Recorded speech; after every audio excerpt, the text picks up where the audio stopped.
Hey guys, Mac Daddy here. Today I wanted to do something that deals with probably one of the most controversial things about motors, and that is engine braking. There are so many ways to do it, and what I'm about to show you is just a way that after time and time of doing me well has proved me right. There are multiple ways to do it. There's multiple ways as far as engine braking goes. You can do it nice and easy, whereas you just don't have any load on a motor. You just start it up and let it run for a certain period of time. I honestly don't believe in that one, but depending on how you want to do it and what works for you, then go with what works. There's also the intermediate way, which I'm going to show you is the way I tend to do it.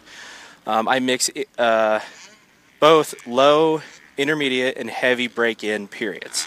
There's also a heavy period, as some guys say, go or blow, and that basically means as soon as you put it together, just go. And if it blows, it's great. If it goes, then even better. So what I like to do in the beginning is I have 3 phases before we make it out to the track. The first phase and the second phase are just letting the motor warm up and just idle. But it's going to idle with a load. As you can see, we've got it hooked up here, so it's going to have a little bit of pull on it. We're not just going to let it just sit there and not do anything. So what we're going to do is for the first 2 runs, we're going to start it, let it run for 10 minutes, and after that, turn it off, cool down for 15. Then start it back up again after 10 minutes, let it run, and then stop it, let it cool down for 15. There's a third time of doing this, and I will get to that point when we get there, of almost the same thing, but we're going to change it up a little bit. So, just a quick demonstration. We're just going to start it up. When it's running, you want it to be at about 2,000 RPMs. If you don't have a tach or anything to tell you what it is, kind of ear it if you know your motors well enough. If not, you know what? It's not gonna kill it to be a little higher or a little low. So let me see if I can get my Digitron on here. Let's see if it'll register. Alright, so we're going to start it up. Well, come on now. Let me put her down real quick.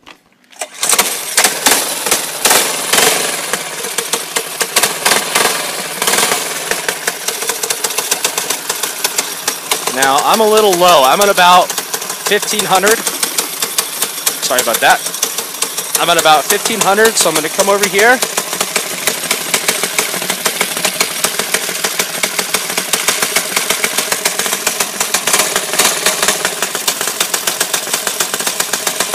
A little bit more.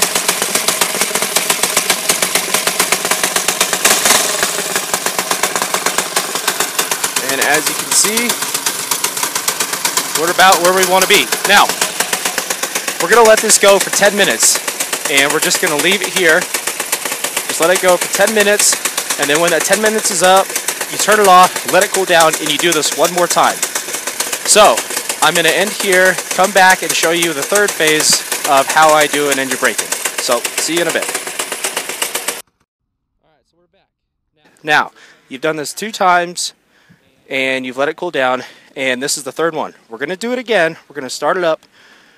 We're just going to let it idle, but we're going to bring it up to temperature, and once we do, at that point, we're going to give it a little bit more. We're going to put a little more load on it, and this is the intermediate part. We're going to start building on up a little bit, working it a little bit harder, and really starting to kind of get things broken in. So like I said, we'll start it up here.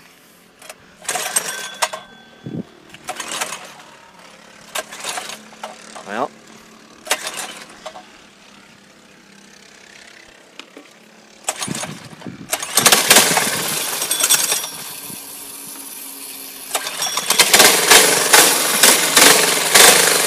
it was a little cool. Alright, so again, I've got it at a little bit low. Let me bring it back up again.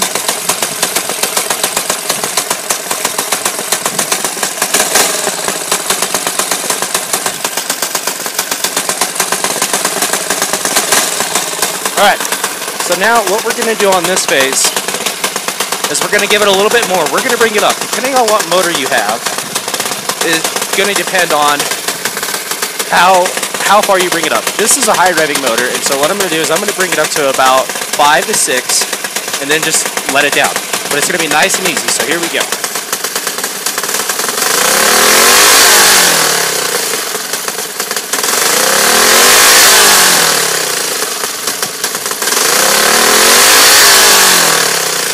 Now, what we're going to do is we're going to do this for about 10 minutes. You don't have to do it constantly over and over and over, but we're going to do this just gradual. Just hang out, talk a little bit, come over, you know, run it up some.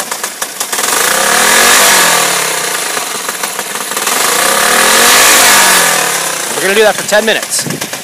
And then after 10 minutes, we're going to turn it off, let it cool down, and then we're going to go out to the track. So, I will see you guys out on the track here in a little bit. And we're good. Alright, so now we're getting back on track here. Alright, so now we're out on the track. What we're going to do is we're going to take it nice and easy. We're not going to run it hot yet. So what I like to do is just kind of take it easy on this track. Don't run it hot. But what we're going to do is take it easy, but we're also going to build it up. So I'm going to build it up a little bit.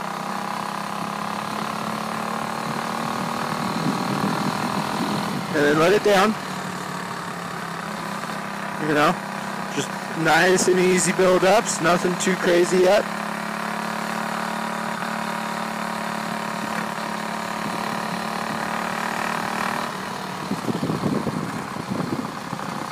You know, and on these straightaways here, you can even build it up just a little bit more.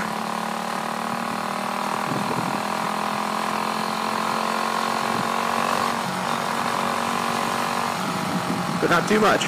Now, I forgot to tell you what this is. So this is a Predator 212. I've got stripped it all the way down. I've got the arc rod, standard length. I've got a Billet Flywheel. I've got a Mod 2 cam with 22-pound springs, 615 carb, and the J-pipe for exhaust. So, yeah. But these first couple of laps, just kind of watch out where everybody's at, but take it nice and slow. You know, nothing crazy.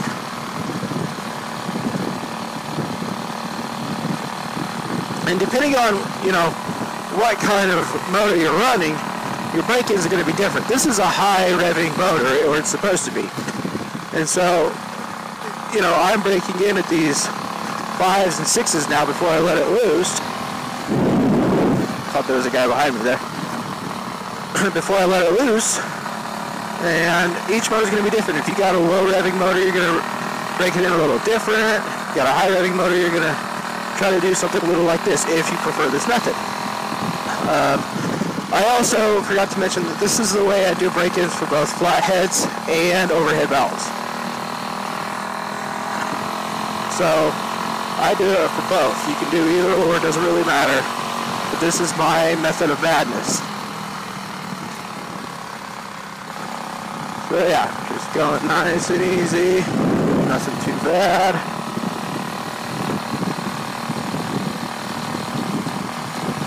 Nothing too crazy yet.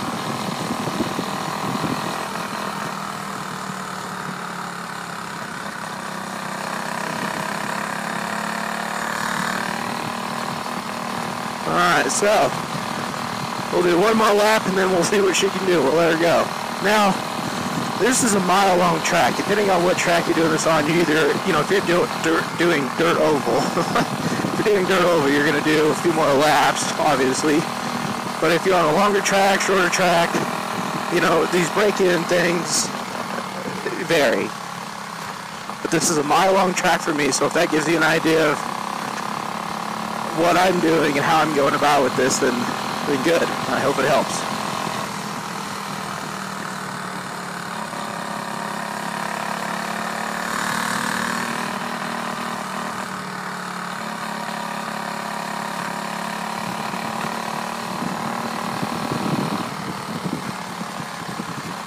Alright, and in the straightaway here. So yeah, nice and easy. Nothing too crazy yet.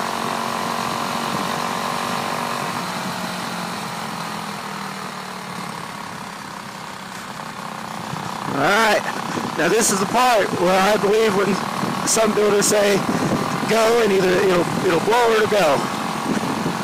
So last turn, and then you know what?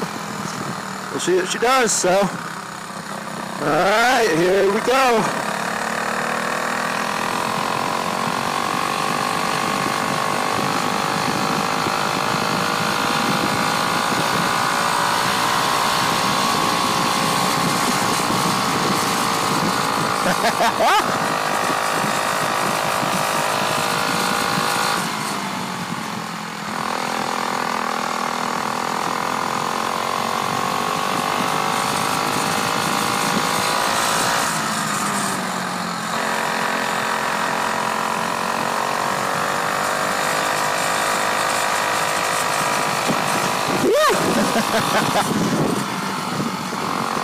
Alright, not bad.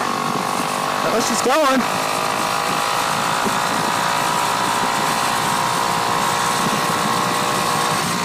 About 75 there on the tack, so we're not geared quite proper to turn those 8 grand yet, but that's alright. Oh, we got a little guy here. Slowly go around him.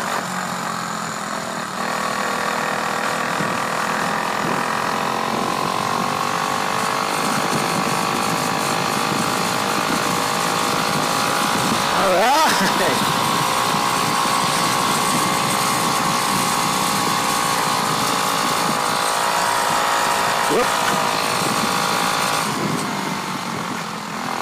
Now, something else, the reason I wanted to make this video is to show everybody, you know, that you can do this. You know, a lot of people want to get motors, but they don't understand the mechanics, they don't understand how it's done.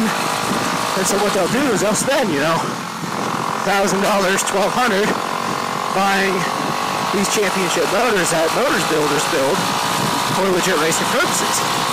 I built this guy to have fun, and that's exactly what I believe everybody should do if you don't want to race, but you want a kart. You know, I'm running a 98 Margay Tsunami. You know, there's nothing special about it. And I've got a $99 Predator motor. Granted, there's some money invested into it, obviously, but if you're wanting to take the chance, if you want to take the risk, push yourself and do your own motor build, you might as well do a break-in with it too. So, oh boy, a little bit of a crash there.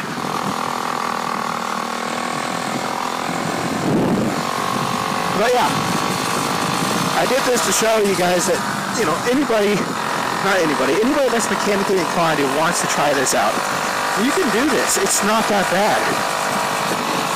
You know, there's some specialty tools involved, but besides that, you know, it's not too bad. And this is a lot of fun too, I'm telling you. Being able to come out here with your own build, doing your own thing, getting to have fun.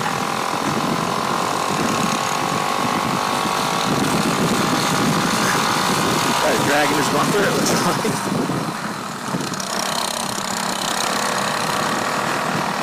You know, that's just it. That's that right there. You know, that's a 2012 to 2015 model kart running a 206 Briggs.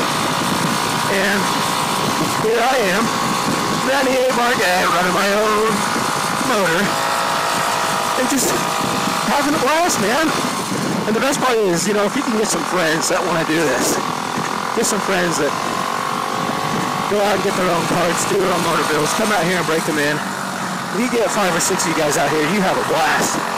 You just race all day.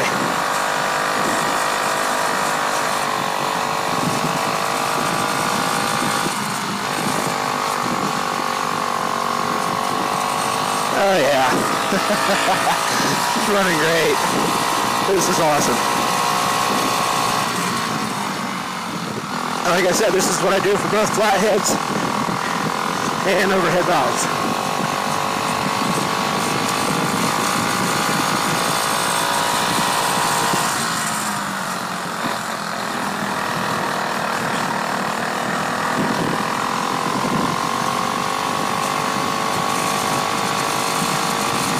So yeah,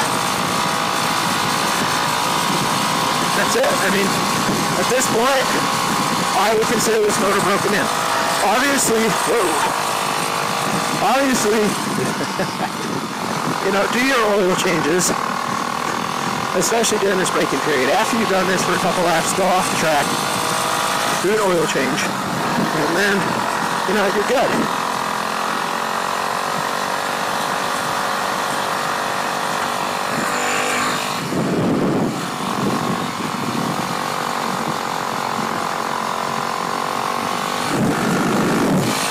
A little loose on them left, right-hand turns.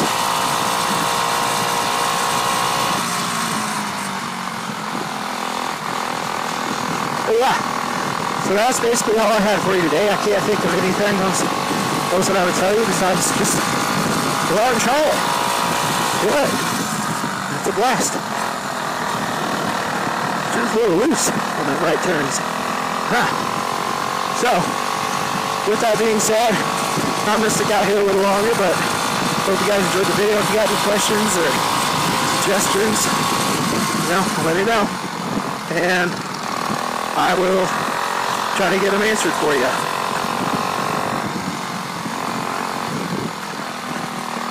Alright, well guys, that's it for me today. See ya.